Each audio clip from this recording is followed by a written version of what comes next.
This is VSiN, the sports betting network. The numbers told the story, they always do. It's one of those idiots who believe in analytics. This is a numbers game with Gil Alexander on VSiN. Good Tuesday morning to you. There's a numbers game at VSiN, the sports betting network, VSiN.com, Game Plus, iHeartRadio, YouTube TV, and of course, Sirius XM Channel 158. Gil Alexander. That right there is the return of Kelly Bidlin, the triumphant return. Triumphant? Wow. After being on assignment. That's right. On detailed Las Vegas assignment. How'd all your investigations go? Oh, okay. They all worked out. All worked out? They all worked out. Except for betting the NFL this weekend. Jesus. Oh, it did go well for you? I got my ass kicked again. Danny Higgins was awesome in your stead. I'm lucky to have a seat back today, I think. Oh, yeah, a little lucky. What you got? You got beat. So the Kelly Bidlin, I'm either 4-1 or 5-0 or 1-4 and 0-5 season continues. No, you would think that, Gil. Finally, for circa millions, the first went 2-3. The first 2-3 or 3-2 week of the entire season, I went 2-3. Okay, but I was heavy on the Cowboys last night, which I'm sure we'll get into, and then I had a bunch of teasers tied into the Lions. So yeah, not a good week. The Cowboys, Seahawks was good, but Cowboys was an interesting thing because they were a millions pick for me, but that was the one of all the ones I went through last week. I know. I never went ahead and betted in the end. I meant to text you this last night, so You did that with the Cowboys, and I did that with the Colts, where I was like, I don't really know why I'm sitting here. I haven't bet it all week. For some reason, I haven't bet it, though. Little voice in the back of our heads. Yeah. Today on the show, by the way, a whole bunch. Jake Hahn on hockey coming up this hour. Drew Dinsick in his normal Tuesday spot, talking NFL and NBA with us as well. We'll talk to Jeff Erickson a little later on, his fantasy thoughts Week 10, also his best bets for Week 10 in the National Football League. A little Wes Reynolds appearance on the show today. How about that? Right. We dug deep for that. Tyler Shoemaker on college football. Wes will talk college hoops. College hoops season beginning yesterday. Todd Wishnev, our buddy who's on Wednesdays, Wishnev Wednesdays, off to a spectacular in-game start yesterday, for those who know. If you know, you know. IYK, YK. Isn't that what the kids do? Yeah. If you know, you know. Todd Wishnet really killed. I think it was 16-5 on his in game yesterday. Wow. Yeah, for those who follow, and of course on a Tuesday, our two staples: NFL power rankings. I don't know about yours, but mine in tumult, and then Survivor talk heading into week number 10. 1,777. No, we lost 8 last night. Did we lose 8? Yeah, we lost. We lost a few. We lost. I believe it was 8. I think you are correct. Yeah, so 1,769 entries remain in Circa Survivor, just over 10,000. Just over $10,000 per entry is what the intrinsic value, the implied value of each of those remaining entries. Yes, so 8 out. Yeah, it's actually over $10,500. How about that? So, 1,769 remain. And we'll talk not only Survivor, but we'll talk also from a standpoint of who's got what available as well. We'll just add a layer to it as well. As far as that game last night, Cardinals, in case you missed it, Cardinals beat the Cowboys 27-17, and it was Ugly for the Dallas Cowboys in every which way. It wasn't really, I mean, they advanced the football and then just couldn't do anything on offense. First drive, 6 plays, they got it to 1st and goal to 7, then they stalled. And 4th and goal at the 4, Kelly, very first drive of the game. Did you kick a field goal there? 4th and goal at the 4? Not in today's NFL, apparently. No, they go for it. No, yeah. Everybody's allergic to points. The game just started. Dak sacked by Josh Sweat. And then, I don't know if you saw this, Arizona's drive, Chad Ryland kicked a 48-yard field goal that was an optical illusion. Looked like it missed. In fact, the Cowboys are running off the field acting like it missed, only to find out that it was a make. Do we believe, I'll cite Wishnev again for the second time already here, do you believe we should extend the goalposts higher? Well, what's the laser technology? I don't get the laser to like the I'm like okay that. with that. We need something though. Something, because on when they came back from commercial, it was like, no, look, see, it's good, and it was kind of good, I guess. Yeah. I mean, I guess like you go to the actual extending those, right? Are you blocking more views from the fans? Probably. I don't know. The biggest thing though is you can't have questions like that, right? You need a way of definitively telling if it would have missed or not. Because it happens in a postseason game, people are going to lose their minds. Yes, exactly. So it's 3-0 Arizona. Next time Arizona got the ball, 8 plays, 47 yards. They were set up at Dallas 47. Brissett to Harrison Jr. from 4 out, where he just shook the pants off the defender. That was his 5th catch at that point, 10-0 Arizona. Then Dallas, 3rd and 17 at the Arizona 42. Dak to Ferguson for 10. He's hit by Mac Wilson. He fumbles, recovered by Budda Baker. Dallas was just a mistake fest last night. Yep. And their defense. You hate the Washington-Dallas fanhood competition. You know what it was last night? Me and my buddy Ray, who's a Cowboys fan, arguing about whose defense sucked more. See, I am way more on board for that type of argument. Okay, that's a fun one. My defense is way worse than yours. He's like, watch this. So that was 10-0. Arizona then punts. This was Dallas's highlight of the game. Blocked. Pat O'Donnell's punt blocked by Sam Williams' face. That's how close he was to the punter. And the Cowboys are back in it, Gil. Here they come. Recovered by Marshawn Nealon to the end zone. Touchdown 10-7 Arizona. 3:58 left in the second quarter. And then Arizona calmly, Jacoby Brissett, 11 plays, 74 yards. Brissett in from 1, 17-7. And then we got what we've always been hoping for with Brandon Aubrey, the late first half monster field goal attempt. Yep. He got a shot at a 68-yarder, which would have tied now. 2025, folks. Would have tied the NFL record set, a day ago. Yeah. He missed it wide left. So even that didn't go well for him. By the way, Marvin Harrison was having the half of his life, 6 catches for 80 yards. But 17-7, Arizona. Career high. Right? What's that? Set his career high for receptions in the first half with 6. That is correct. I think he matched it at that point. Matched it? Okay, then set it with 7. I could be wrong. Maybe you're right. Maybe he did set it with a 6. But Arizona, basically without that Aubrey field goal try, they completed the double dip perfectly. Right. They start the third quarter with a 3-play, 74-yard drive. And that's when we started with the arguments of whose defense is worse. I even sent Dave Ross. I sent Dave Ross a text. He goes, don't worry, we got 5 more punt blocks for touchdowns coming. 3 plays, 74 yards. Brissett to Michael Wilson for 50 on the very first play of the second half. 2 plays later to Trey McBride from 12 out, 24-7. And then Dallas again from their own 27. They got to 1st and goal at the 5, stall.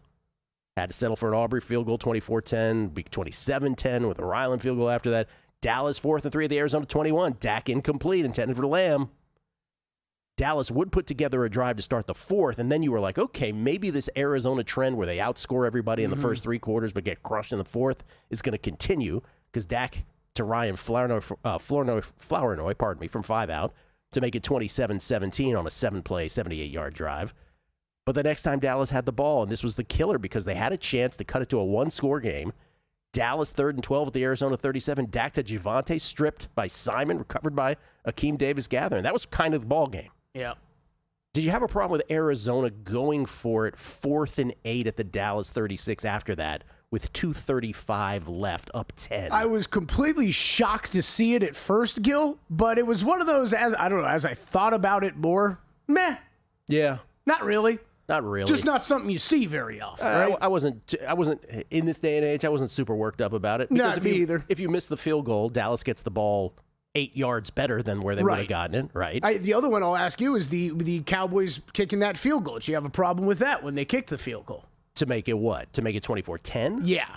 No. Okay. No. That was the other one I was like, meh. I would have been okay either way on that one. Dallas had the ball one more time, though, with 2:31 left, down 10. Calais Campbell sacking Dak twice in a 4-and-out sequence. That's your ball game. It's great for a 50-year-old defensive end. Yep. Philadelphia is minus a bajillion now to win the NFC East. Yep. As they should be. Can I give you my big takeaway betting lesson from this? That was the next question. It is, I was pretty heavy on the Cowboys last night, okay? And I think this goes with the Cowboys and then me getting bounced out of Survivor with the Cincinnati Bengals. I'm not saying you can't bet these teams, but betting larger than what you normally would with defenses that are this bad. Civ. It is a risky position you are putting yourself in. And that is kind of one of my bigger, I think, 2025, what have I learned so far and what I'm going to adjust going forward. That's going to be something. Because there are too many of these teams this year that have, you want to believe in their offense and they got great players and stuff. But what is Dallas? I mean, Dallas, you broke it down perfectly, right? You get to a point and then they're forced to go for it on a 4th down because they can't trust their defense. You don't convert that 4th down, then you're setting yourself way back, right? And you have to rely on things like punt blocks and stuff to stay in a game against the Arizona Cardinals. And it's just the Bengals in that game lost in Survivor. It's offense did everything, but then the defense can let anybody back into a game. So, I don't know. That's for me. I'm not saying that's for everybody, but it's not saying I'm not going to bet these types of teams going forward, but I'm not going to be betting them big by any means. And Dallas is not good enough to afford fumbling twice. Right, exactly. In plus territory. I mean, that's really the biggest thing also. Because I thought if Williams didn't fumble that ball, I really thought we had a game coming down the end there. Looked like it. The other part of this that folks are going to say, Jacoby Brissett, 21 of 31 for 261 in this ball game, 3 total touchdowns, 1 on the ground, 2 thrown. Is there a quarterback controversy in Arizona now moving forward? To whatever extent you care about whether there's a quarterback controversy in Arizona. And Jonathan Gannon is very quick to say there is not. Yeah. There is no change. Kyler Murray is his starter. By the way, we have a trade, in case you missed it, too, after the game. Jerry Jones, that is, immediately addressing the defense. Bengals dealing standout linebacker Logan Wilson to the Cowboys. So Wilson requested a trade, by the way, amid a recent decrease in snaps with Barrett Carter taking over, so that makes sense, I guess. We'll see if that helps. Real quick on that, I saw Stuckey over at Action Network tweet this out this morning. Logan Wilson essentially got benched 3 weeks ago for Barrett Carter. Barrett Carter is rated out as the 81 of 82 linebackers at Pro Football Focus. So you got benched for the second worst linebacker in the NFL. I'm sure this will help you out, Dallas. So Logan Wilson is like, you got to be kidding me. Yeah, and like Jerry was building this all up. Let's talk Brissett on the other side. I think that is an interesting conversation. It's an interesting conversation, though the counter. I'll get ahead of your conversation, which is, but you're playing the Cowboys defense. How good are you really? Yep. Do we just have the conversation, or we need to continue with it afterwards? I mean, we'll continue with it afterwards. He's a pro. Oh, and the baseball award finalists are out, and I'll tell you the schedule. That's exciting. That's next. Numbers Game, VSiN, the Sports Betting Network. If you're serious about football betting, VSiN's got your weekend game plan. Fridays at 7 p.m., it's the Circa Friday Football Invitational. Saturday morning, VSiN's college football tailgate show at 9 a.m., breaking down matchups, props, and big-time bets. Later that night, join the football contest show as the sharpest betting minds give you their picks for Sunday's game. And Sunday at 9 a.m., lock in with Mitch and Pauly on VSiN's Pro Football Tailgate Show. Your final stop before kickoff. Check out the full lineup at VSiN.com and join us on the Sports Betting Network. So, Pauly, have you had a chance to read the VSiN Daily yet? Yeah, came in at 3 a.m. What's Bill doing up that late? Well, rumor has it starts off with a 12-hour meditation session. Then he just pours himself over film and live TV, really focusing and taking it all in. Bill's in with the biggest insiders, talking trade secrets, strategies, the whole nine, absorbing the info.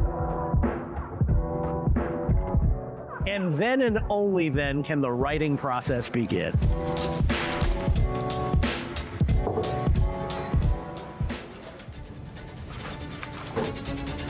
In Las Vegas, Bill's late night becomes your early morning. Wake up to the very latest betting insights in your inbox with the VSiN Daily. Sign up for free at vsin.com/newsletter. Coming up on the next edition of Follow the Money, 10 games on the ice in the NHL, 6 games in the NBA, including the Thunder and Clippers, Duke, Texas, and college hoops. Paul Stone to give out best bets in college football, and Derek Stevens on all the contests here at Circa. Follow the Money, 4 to 7 Eastern on VSiN. The Sports Betting Network, now Sirius XM Channel 158. Check out the website for all the betting tools and analysis. Or get the VSiN Watch app.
Game on VSiN, the sports betting network. Hey, don't forget to check out VSiN.com. Greg Hoops Peterson's college basketball best bets. It's his time of year.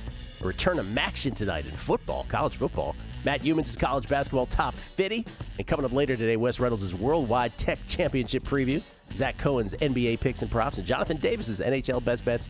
Limited time sports Equinox offer still in full effect mode. $120 for VSiN Pro till May 26th. May of 2026. Pardon me. That would be a story. May of 2026. VSiN.com/subscribe. Bill's setting those deadlines, man, early. Wow, May 26th already. Yeah, sorry about that. That's great. This is the baseball award schedule for those who have tickets on baseball awards. You ready for this, Kevin? How is this coming out now? Why wouldn't you announce this during the postseason at least? We already know how ridiculously late these all get announced, but announce the schedule during the postseason. I'll give you one. We were talking about this a little yesterday. How about Joe Davis, who's the Dodgers play-by-play announcer, right? He Vin Scully gave way to Joe Davis. Joe Davis is the Fox #1 MLB guy with John Smoltz.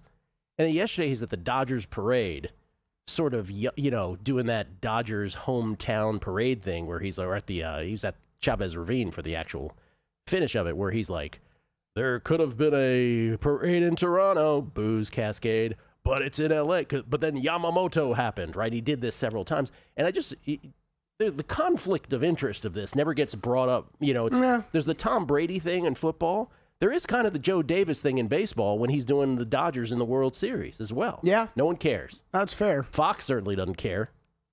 Let's make us think about it. Yeah, you don't get Mike Breen. You don't really hear that too much in the NBA. Now, Joe Davis does a great job about concealing it, I will say. So he's very professional about it. I'm not saying he's not.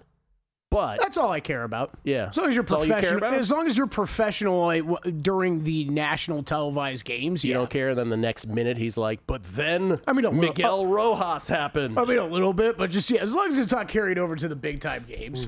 AL MVP finalist Aaron Judge, Cal Raleigh, Jose Ramirez. I'll do them in alphabetical order. That's how baseball did it, as if somehow this is in doubt. But this one is in doubt between Judge and Raleigh. Sorry, Jose Ramirez. NL MVP, Shohei, Kyle Schwarber, Juan Soto are your finalists. Shohei. Sorry to two of those guys. AL Cy Young should be interesting. Hunter Brown is your third finalist, but Garrett Crochet and Tarek Skubal, I don't know. Remember, Tango had Crochet at the end, didn't he? Sorry, Hunter. NL Cy Young is Christopher Sanchez of the Phillies, Paul Skeens of the Pirates, and Yoshinobu Yamamoto of the Dodgers. Skeens. AL Rookie of the Year, Roman Anthony of the Red Sox, Nick Kurtz of the A's, and Jacob Wilson of the A's. Kurtz. NL Rookie of the Year, Drake Baldwin of the Braves, Caleb Durbin of the Brewers, and Cade Horton of the Cubs. I know that matters a lot to some folks around here. Mm-hmm. AL Manager of the Year, John Schneider of the Blue Jays, Stephen Vogt of the Guardians, and Dan Wilson of the Mariners. That should be interesting. NL Manager of the Year, Terry Francona of the Reds, Pat Murphy of the Brewers, and Rob Thompson of the Phillies. Here's your schedule. Ready for this? It's very exciting. Yes. Very exciting. May of 2026. No. Monday, this coming Monday, November 10th, the Rookie of the Year Awards. Okay. Where, Cade Horton's mom is going to present. And they'll be like, I wonder who she's going to pick. Tuesday, watch that joke become reality. Or Michael Montesano will announce it. Michael Montesano will announce it. He's got Cade Horton tickets. He's like, let's see who wins it. Tuesday is the Manager of the Year Awards. I'm not sure how many people had actual bets in that. Wednesday, November 12th, so 8 days from now, the Cy Young Awards will be announced. And then Thursday of next week, the MVP Awards. Baseball sneaks it in before Thanksgiving. I feel like it's earlier this year. I think it is. I think they got the memo. Okay. They moved. It feels like it's a week and a half or something like that earlier. Yeah. I think they got the memo that we're making fun of them for waiting as long as they did, so they're doing it relatively quickly. You know what? This isn't that bad anymore. Nope, it's not. The joke is over. But that's all it took. Like moving a couple weeks earlier. The joke is over. The joke is over. And I just checked. Tango had Crochet finishing higher. Yeah, he did. All right. What did you want to say about Jacoby Brissett, sir? No, I thought it was interesting that Jonathan Gannon said that quickly last night. I did too. I agree with it. I do agree with it. As you were kind of hinting through the game recap. Hey, look, there are. Can I speak for you? We appreciate Jacoby Brissett. I think he is a professional backup. Always love him. He's a guy who goes out and wins types of games like that, right? you got to figure out what you got with Kyler, right? And it's we haven't figured it out yet. Actually, let me rephrase that. Yeah. I think you still got to stick with Kyler until you think there's really, truly a better option that comes along, because the guy still has a very high ceiling, in my opinion. Does he? Are there injuries? Does he? Is there a low floor? Yeah, but you're also in a division where the Seahawks are 6-2, the Rams are 6-2, the Niners are 6-3, and you're 3-5. Are you really making the playoffs? Are you doing anything with this season? Probably not, but this is where I'm talking about. Maybe you disagree. Brissett doesn't take you there. Maybe a good Kyler Murray does. Yeah, I mean, listen, I don't think you're going anywhere with either at this point. But yeah, I mean, this division's a buzzsaw. But can we agree that this is the last? We get it after this year, no matter what happens. Like, this is who he is, Kyler. Yeah. Let's not keep going year after year. You're right. I misspoke early. You're right. Yeah. I don't think we've really learned anything more about him in the past couple years at this point. Let's look at the NFC West, by the way. Rams and Seahawks have an adjusted season win total of 11.5. The Niners are at 10.5. The Cardinals are at 6.5. Division odds, Rams are plus 125, Seahawks plus 160, Niners plus 310. Hey, can I interest you in the Cardinals at 180 to 1? Nah, I'm good. And then you see the conference and championship odds, where the Rams are slightly shorter than the Seahawks, who are slightly shorter. Well, not slightly shorter. Actually, the Rams and Seahawks way shorter than the Niners, because it's to win the conference, 4-1 on the Rams, plus 550 on the Seahawks, 13-1 on the Niners. To win the Super Bowl, 8-1 Rams, 12-1 Seahawks, 30-1 Niners. Niners banged up, of course. We'll see if Brock Purdy is playing this week. Is there a bet in any of those categories for you? I'm glad you asked that question, Gil. I actually made a bet this morning. I'm a little upset that... Let me guess. What? You bet the Seahawks to win the division. Go one further. Conference. Conference. Damn, I was going to say that. Bet them to win the NFC this morning at 6-1. I'm only mad at myself I didn't put it in last week. I bet a couple of those exactas we talked about with the Seahawks last week. I don't know why I waited till this week to do it, but man, they're a buzzsaw right now. 6-1. I think that NFC is getting real interesting. The power rankings coming up later will be fun to talk about. They buzzed through that saw. Or no, that didn't make sense. They buzzed through Washington, that's for sure. I just think you're talking about it. It's an NFC, and we talked about this last week, right? Thursday with the yes-no. We were looking at the yes-no playoff odds, and we're talking about that NFC kind of being settled in our minds with a lot of those teams in there. But, man, I think there's what we saw this past weekend. Lions, where you at? That's a game you're supposed to win and supposed to dominate, right? Let's look at the NFC North, since you bring them up. Mm-hmm. Can I wedge them in here? Yeah, absolutely. NFC North, let's look at that division. And where, let's do the same exercise here. Packers and Lions, season win total, 10.5 currently, adjusted season win total. And because the bottom of the division won and the top of the division lost this past week, Bears are 8.5, Vikings are 7.5. So 10.5, 10.5, 8.5, 7.5. The Vikings at the bottom. This is the most scrunched up division of them all. Division odds, Packers even money, Lions plus 130, Bears 11-1, Vikings 14-1. And then you see the conference odds where the Lions shift. Remember, it's even money on the Packers to win the division. Lions plus 130, largely because the Packers are 5-2-1 and the Lions are 5-3, I guess. And the Packers have that win, right? And the Packers have the win in pocket. That's right, early in the season at Lambeau. But to win the conference, the Lions are a tick shorter, and to win the Super Bowl, they're a tick shorter, plus 450 to plus 475, 9-1 to plus 950. Is there a bet here? Not for me. If I had to, I'm higher on the Lions though still than the Packers. This Packers team continues to mess around, play with their food, use whatever you want to say about them. But it is, I don't even know why it's in yet. But oh man, from a better standpoint, this Packers team has been one of the most disappointing teams in the NFL. I think this year they are. The whole play down to competition, play up to competition, fine, but they are not inspiring anybody right now with how they're playing. My comment yesterday is why it curses you in our ear. Mm-hmm. My comment yesterday was that it would not surprise me if the Packers got bounced first round of the playoffs or if they got to the Super Bowl. Yeah, me either. But this is LaFleur. we want to run to praise him and give him flowers all the time. It's not. It feels like this roster is way too good for this team to have had the struggles they've had. So the Vikings' adjusted season win total is now 7.5. Remember, before the season, I have an alt season win total under 7.5 on them at plus 220. So let's do it, Vikings. Let's get me home. My alt Bears season win total is under 7.5 at plus 118. That one not looking quite as good. I think you're still very live with Still both. very live with both. Yeah. All right, last one real quick. You want to do this before the break here? Yeah. This is, what do we flash up here at the end, guys? This is also AFC West, which is AFC tightened up. West.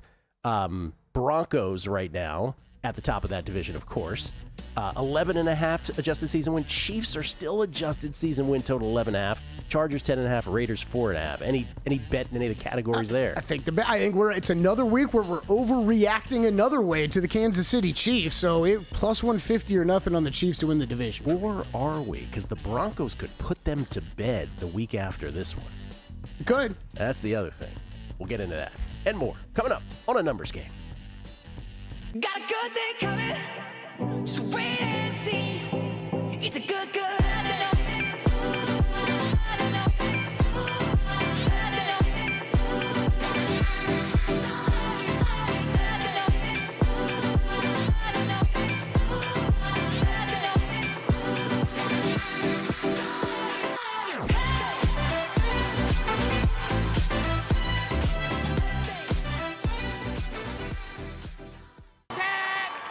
Looking for an edge on NFL player props? VSiN Pro's new NFL player prop projections tool is here. It compares DraftKings lines with Opta-powered AI projections, so you can see where the numbers differ and spot potential value before you place your bets. Our player prop projections tool is available now exclusively for VSiN Pro subscribers. Go to VSiN.com/props to check out this tool and more, only on VSiN, the sports betting network.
This is VSiN, the sports betting network.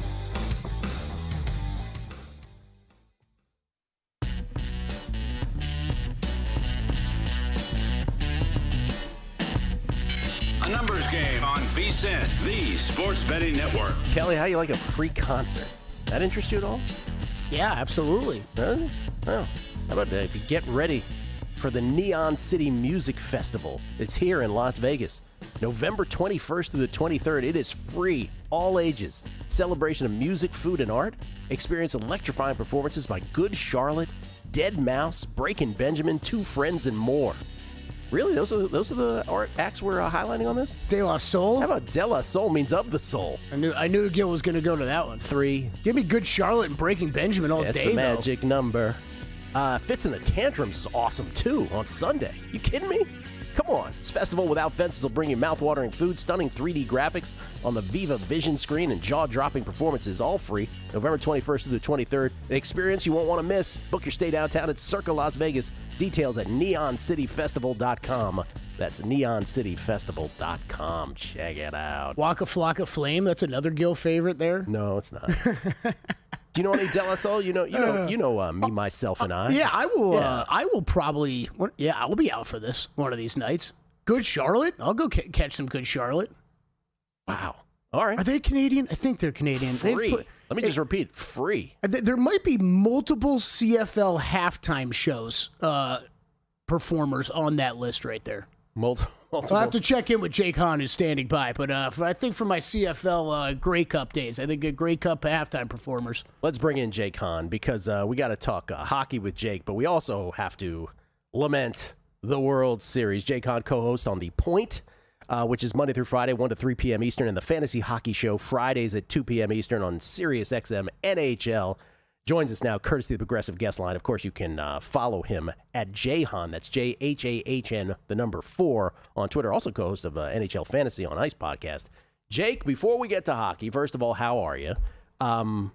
You're a Blue Jays guy. Did you all meet on the corner of Regina and Dundas and have a good cry? What happened? Honestly, good to be with you guys. Always love chatting with you guys, talking some hockey or anything that comes up as well. You know, I'm happy to talk all sports. But, I completely blew that. I meant Spadina and Dundas. Sorry, Spadina and Dundas. Yeah, it's not too far from where I'm talking to you guys right now. I had my cry by myself. I told you guys before I came on. It was hard to watch sports on Sunday. I don't know if anybody else out there has had a team come close. I mean, that was about as close as you can get without winning and getting your heart ripped out. But it's hard to get up the next day and turn on football or even hockey for me. So I tried to watch some NFL. I tried to watch a little hockey. It was tough, but hey, slowly you recover. Time heals wounds. It's Tuesday. It's a couple days after. I'm already starting to feel like myself again. So it was a hard one, guys. And I don't know what the CFL halftime show is this year, Kelly. I actually have no idea. All I know is that the Toronto Argonauts missed the playoffs somehow, which is very hard to do in the CFL. Almost everybody makes the playoffs. So it's very difficult to miss the playoffs. I know it's no consolation because look, that it was a classic World Series and you still lost. I know it's no consolation, but it was. Just my final question on this, because I had this debate with Deborah Song, fashion stylist, who's a Toronto native as well, while she was watching, which is, if I could have, in that 9th inning or even in the extra innings, if I could have taken the Toronto fan base, the Blue Jays fan base aside and said, all right, here's the deal. You're going to lose this, but the trade is I give you a Leaf Stanley Cup. In the moment, as big as they were on the Blue Jays in the moment, would they have taken that deal then, or was it too close to pay dirt for them to have taken that deal at that moment? That's a fantastic question, Gil, and I think you would have riled up a lot of fans. There would have been fans, I think, on both sides, because I think the one thing I will say about the Blue Jays, as big as the Maple Leafs are here, and the city would go absolutely nuts if the Leafs were ever in a situation like that in a Stanley Cup final, which they haven't been in a very long time. The Blue Jays have a different vibe to them. It's everybody, all ages, male, female, it doesn't matter. It feels like it's a very diverse crowd in that aspect, and it kind of just feels like everybody gets behind the Blue Jays, whereas you're going to get your Leaf haters. It doesn't feel like there's Jays haters. Everybody just kind of jumps on the bandwagon. So I think you'd have a split fan base on that. And I think when you're that close to it, I feel like fans would say, no, who cares about the Leafs right now? I'm taking this World Series. I don't even care about those guys. To the NHL itself, speaking of the Leafs, to the NHL. So the NHL standings are always trippy to look at because you have the overtime loss column. You always tend to have more teams that have more wins than losses when you just look at the win and loss columns. So that makes sense because a bunch of the quote-unquote losses get shifted to the third column. But at this time of year, when it's early, we're about 15%, let's say, through the NHL season, you have the entire Eastern Conference, which has, I think there's one team that has as many wins as losses, but everybody else has more wins than losses, if it will. So it's a trippy thing to look at. I guess the question I'm getting to is, what has surprised you so far, either to the good or to the bad? What team in this short amount of time has exceeded your expectations in a noteworthy way or gone way below your expectations? Well, you can call that point for what it is, Gil. It's the loser point. I've never been a huge fan of it. It does create a little bit of, I think, sometimes fake parity in the league. I would personally love to just see wins and losses and have those overtimes and shootouts mean a lot more, but that's been a losing battle for me for years. So it does create kind of what you said, right? Everybody just gets bunched up. And I think this year specifically, one of my biggest takeaways just from the season in general is how tight the league is getting. There's really no truly bad teams this year. Now, Calgary's off to a really bad start. St. Louis is actually off to a shockingly bad start, a team that a lot believed should be a playoff team this year.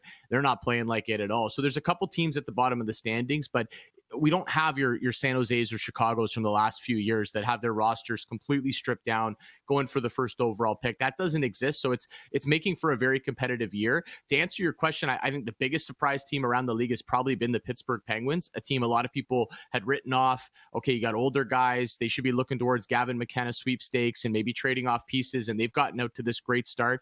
I'll say Anaheim in the Western Conference as well, although maybe less surprise. I think we could have seen this one coming with the talented roster that's young and kind of building up, but they've had some players really take the step into the next level this season. So I would say Anaheim in the West and Pittsburgh in the East for me. All right. Not a full slate of hockey tonight, but a whole bunch of games. Where did you land on sides?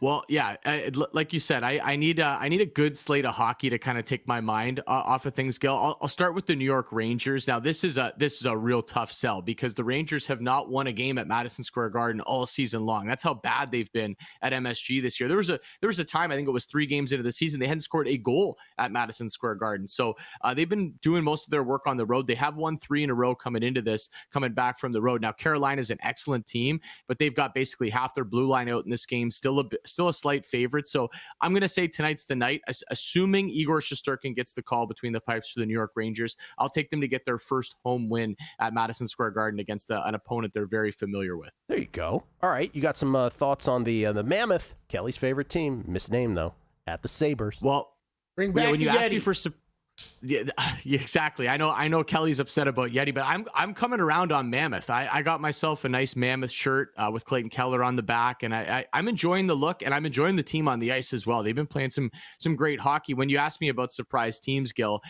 the reason I didn't mention them is because they're not much of a surprise to me. I kind of saw this one coming. I felt like they had a very talented roster offensively. Now, they have come back down to earth the last couple games. They've lost 2 in a row, but to good teams, to Edmonton, to Tampa Bay. I don't think it's anything to be too concerned about. This is the front end of a back-to-back. They're going to do Buffalo tonight, and they're going to come to Toronto tomorrow night. So front end of a back-to-back, I'm going to assume they go with their better goaltender in this situation. And it's also the JJ Peterka revenge game. He played for the Sabres last year. Didn't feel like he wanted to be there long-term. He ends up on this talented Utah team. I have to think he's going to be extra motivated, his teammates as well, to try to get him a point. So I'll play the Peterka point prop on top of Utah money line. I just think as much as Buffalo's actually played quite well at home this year, I think Utah's a significantly better, more talented, deeper team here. So I'll go with the Mammoth on the road. All right, Jets are off to a great start, 18 points. Only the Avalanche have more at this point in the season. They are at Los Angeles tonight. Kelly, we talked, or Kelly and Gil, we talked about how everything's kind of meeting in the middle here with all of these teams, and there's no truly bad teams. It also doesn't feel like there's any truly dominant teams. I would say Winnipeg's probably been the closest thing to that all season, where they've just been very consistent, picking up where they left off in the regular season last year. And I just have not seen good hockey from LA. If you're talking about taking games to overtime, that's the LA Kings. They love a close game, just grind it out, go to overtime, see if we can take the extra point. Just look at the record there. It's like a soccer record for the LA Kings, 5-4-4. So I'm going with the Winnipeg Jets on the road, plus money with what I just think is the better, more consistent team. Assuming Connor Hellebuck's going to get the start tonight, I'll take the Winnipeg Jets at plus money. You mentioned the Paterka point prop. Did you have any others tonight? One that really jumps out to me, guys. I mean, I've been playing this a lot this year, and it's been very profitable. This rookie on Long Island with the Islanders, Matthew Schaefer, he is just incredible. Went first overall last year. I don't think anybody knew what to expect. It's tough to enter this league as a defenseman, and he's just been unbelievable. 5 goals already on the season. Feels like he picks up a point every game, and he's plus money for a point against the Boston Bruins team that just isn't very good anymore. So I think this is a good matchup for him on home ice. This kid's got a lot of youthful energy. He's out there a lot. I like Matthew Schaefer at plus money for a point tonight. Jake Hahn, everybody. Jake, condolences again on the Jays. I know time heals all wounds. Spadina and Dundas. I wanted more. Yes. I wanted more props for my Toronto road knowledge, but okay, that's all right. I already feel better after talking to you guys. I appreciate it. By the way, if you missed Jake's picks, we'll recap them here later on the show, as well as having them for subscribers at VSiN.com/picks. Thank you, Jake. Survivor. Thanks, boys. On the other side, Survivor Talk. It's a numbers game right here at VSiN.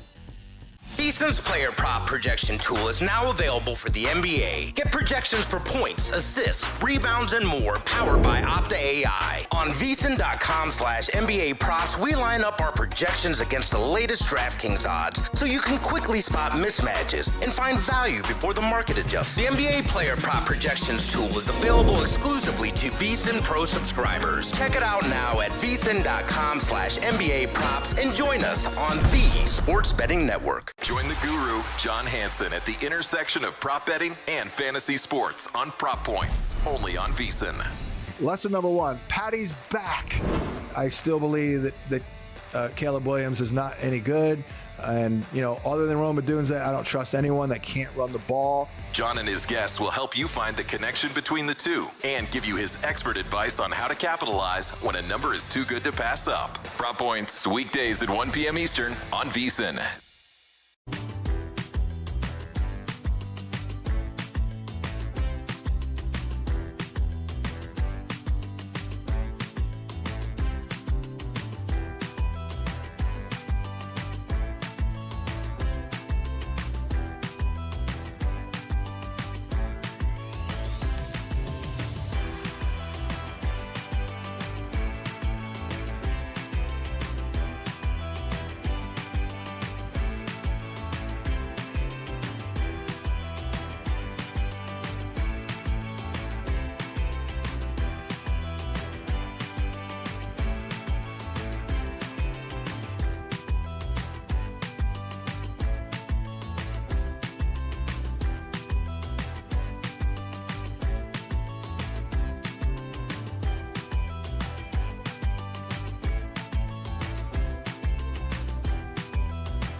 Game on VSiN, the sports betting network. You know what commercial I've had enough of? The dad on the treadmill where the daughter pokes her head in, and he's like, "Hey, kiddo." It's one of those. It was funny the first two times, and then I'm with you. Was it? We get tweets. I'm gonna laugh. We get tweets at beating the book. Chris Heath, a little uncomfortable hearing you read the acronym IYKYK earlier, Gil, but it's time of the year. I'm sure it will only bring me comfort to hear the letters. I don't even know what he's saying. I don't even want to repeat them because it could be bad. Brian Schaefer, 31. Arizona 3-10 on Monday Night Football in their history. All 3 wins versus the Cowboys. Wish I knew that stat before I took them last night. Why? It's not a meaningful stat, but yeah, why? Yeah. What's the same about this team as all those other teams? Yeah. Why is this night different from all other nights, Kelly? That's what I've been told to ask sometimes. It's a joke for a certain portion of the audience. James NTU 89. I disagree with Kelly in real time what teams to bet. I'm more comfortable betting on a team that can move the ball than an anemic offense with a great defense. For example, Dallas versus Denver. Just me, though. This is from Scott Kinley. As a Seahawks fan, this Cardinals game coming up will separate Seattle from the Green Bays and the Lions of the world, or put them in the same conversation, a la Green Bay versus Panthers, Lions versus Vikings. Jay Scruggles. So, if they take care of the Cardinals easily, they belong in that conversation finally? Is that what I think that's what he's trying to say? Separates them from, I believe is what he said. Okay, all right. Yeah. I don't necessarily disagree. By the way, if you got to read that tweet, the amount of on-the-fly editing I had to do with that tweet is incredible. Well, good job, Gil. Thank you. Jay Scruggles, with his Orioles hat on, he says, tell Kelly that Good Charlotte is from good old Waldorf, Maryland. Oh, I didn't even know that. Thank you, Jay Scruggles. Well, two things. I'm glad this was brought up. That doesn't mean they can't play the CFL halftime show, but I did screw it up. I screwed up Good Charlotte with Fallout Boy, so my bad. I'm sorry. Sorry to both bands. John Massey has the answer to your question. Machine Gun Kelly's the Grey Cup halftime show this year, taking place in balmy Winnipeg. I love a CFL Grey Cup where it's like a blizzard, and no one complains. But if we get that kind of weather, we just complain all day. And the other thing about the halftime show, I was looking this up. First of all, there's been big-time performers at the Grey Cup. They've pulled some big names, but it is, if you watch it every year, it's just funny when you get used to the Super Bowl halftime show where it's like, all right, let's shut everything down for 45 minutes, bring out 6 stages, right, in different lighting. The Grey Cup's let's just roll out a stage and have these guys perform, and then let's get the football back. Have we ever talked about this in general, though? I find the insertion of a musical performance in the middle of a sporting event to be one of the dumbest things that has ever been. Oh, I'm with you. Foisted on this world. I agree with you completely. It's like, I just watched a half of football. You know what I could really use here? A performance by Carrie Underwood. Especially when you've had a certain length halftime all season long, and then it's like, hey, let's hate it. Let's extend this one 15 more minutes so we can get some special lighting and stuff out there for it too. And the Super Bowl is one thing, but then they start doing it during Thanksgiving games, and you're like, okay, enough. Oh yeah, good point. They're doing it during all the holiday ones now. Shaboozy. Steph_24. For those of us who listen to Guessing Lines on replay because of work and Spotify clips the episode, it's just Guessing Lines. Can you go over the Dodgers experience again today? What a game. Watched it with my dad and brother. We'll never forget the memory. I'm not going to do it again today, Steph, but I did put out the clip from the show yesterday, so you can check that out on the feed as well. All right, you ready? Let's do it. Survivor Talk. Hello, you play to win the game. It's time for your weekly Survivor preview with Gil and Kelly. I'm a survivor. Wow. Roberto Moreno putting it together. B, Kelly, Michelle, making an appearance. All right. Here it is. I'm going to go through the biggest spreads on the board. We'll do it through the prism of Circa Survivor as always. Again, if you are still alive in Survivor, maybe not Circa, but the Survivor contest in your neck of the woods, good for you. Survivor here at Circa, 1,769 entries remain out of an original $18,718 $1,000 an entry for Circa Survivor Classic. What do we have left in Grandissimo? 11, I believe it is? Something like that? 11 left. Okay. Okay, Colts. Let's start there, Kelly. Let's start with the ones that I don't think are the best choices. Colts are 5.5-point favorites hosting the Atlanta Falcons. Is there a better place to use them, though? I don't know. Yeah. Week 13, they host the Texans. I don't know if that's better. I don't know if you consider that better. That might even be worse to some. Atlanta's just kind of a sneaky team where it wouldn't surprise anyone if they show up on any given Sunday. And the Colts are coming off the first Danny Dimes, oh, there he is performance. Finally. Yeah. My guess would be, and I believe you have some of this information, my guess would be, though, is a ton of people have used the Colts already, at least in Circa. Kelly, you're already ahead of the game. Look at you. That's my guess, Gil Alexander. Look at you. Do you happen to have any of that information handy?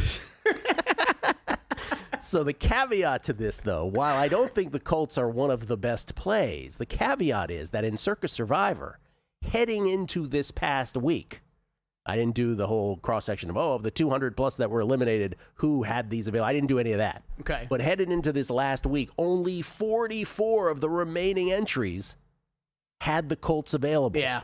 So even though you may not consider, like myself, that the Colts are one of the best picks of the week in Survivor, if you're one of the 44, you may say to yourself, from a strategic standpoint, I am going to take them and hope for carnage elsewhere, because I know there aren't a whole bunch of people here who could take them with me. Yeah, and we're also at the point, we're at the point in the season, too, right, where you have to start thinking about that type of stuff, right, and whether you're going to, Colts, if you haven't used them yet, not only are you going to have that advantage if you go this week, but really, the future value's running out. That's exactly right. I would be considering this more this week. I would, if you are one of the 44, I would absolutely consider playing it.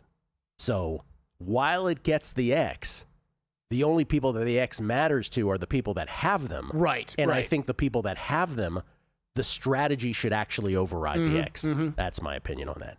I threw this in just because I think as an alternate play, it's not one of the biggest favorites on the board, but the Bears are 3.5-point favorites against the Giants at home. And I'm just curious if some people were going to consider them. I would not. I would not donk off one of my survivors on the Bears, even though it's going to be tempting for some. Only other week to use them, maybe week 15 hosting the Browns, but is the Giants a better place than hosting the Browns? I don't know. Some people may say this is easier. Some people may say the Browns is easier. I just wouldn't play them. But I think a lot of people are going to be tempted by them. Yeah. Yeah. So the Colts gets an X, but the Colts really, when you look at what's left, I'm not sure it should have an X. These are the Bears one's interesting. The Bears one's interesting. I put it in because they're playing the Giants, and I'm like, well, that might be an alternate way of playing it as well. Here are the plays I wouldn't have any problem with y'all playing. Broncos are 9-point favorites hosting the Raiders on Thursday night. There's all kinds of stats about a team that plays overtime on Sunday just having a terrible record, especially on the road on a Thursday night. I don't think you're saving the Broncos for at Kansas City on Christmas. The only other week to use them, Kelly, would be now week 13 at Washington. I'd probably play the Broncos here. Yeah. I know some people are like, it's Thursday, it's in the division, ticks off 2 boxes. They don't like playing. I wouldn't worry about it. Yeah, this is the one where the last time I will say this during this exercise for how far I got and then what I had mapped out the next couple weeks, Gil, this was the play this week. This was where I was saving Denver to use for this specific week. 654 remaining entries in Circa Survivor have Denver. So while it's not as stark as dramatically low as that have the Colts left, it's still low-ish. So even more reason to play the Broncos. I'll tell you another one that's low-ish with 658 entries remaining that have the heading into last week that have the Bills available. The Buffalo Bills, 9.5-point favorites at Miami. So only 658 heading into last week had them available. I would consider this. Now, you do have a home game against Cincinnati week 14. You have a road game at Cleveland week 16. But I'd consider this, again, based on the fact that of the remaining 1,769, roughly a third have the Bills available to them. 2/3 do not. So the Bills get a check mark. Totally with you there. These last three, a little more. Carolina, obviously, everybody's got them available. Maybe not everybody, but almost everybody. They're 5.5-point favorites against New Orleans. There's really no other place to use them. Okay. I wouldn't hate it, but, it's the Panthers. There is that. Right. It's the Panthers, but that works both ways in Survivor, That's right? Like, if you're not using them here, as you've noted, you're probably not using them, so you have to make that decision. Seattle's a 7-point favorite versus Arizona. Arizona on a short week now. You could play Seattle at Tennessee week 12 or at Carolina week 17. Wouldn't hate it, though, if you played Seattle here. Roughly half of the remaining players have Seattle available. And finally, Detroit is an 8.5-point favorite at Washington. Yes, Detroit is hosting Green Bay on Thanksgiving, and they're at Minnesota on Christmas. Those don't look that awesome, though, right, as a save. They do host the Giants Week 12. They do host the Cowboys Week 14. I wouldn't hate you if you played this sieve of a defense. The Lions playing at Washington this weekend as 8.5-point favorites with Marcus Mariota at the helm, and 630 entries have the Lions left. So again, only 1/3 have the Lions available. So I'd actually probably throw the Colts into this as the strategic play with the big check mark, even though I don't like the matchup the best. Right. The matchup gets an X, but the strategy gets the green check mark. Agreed there. I think if you're in circa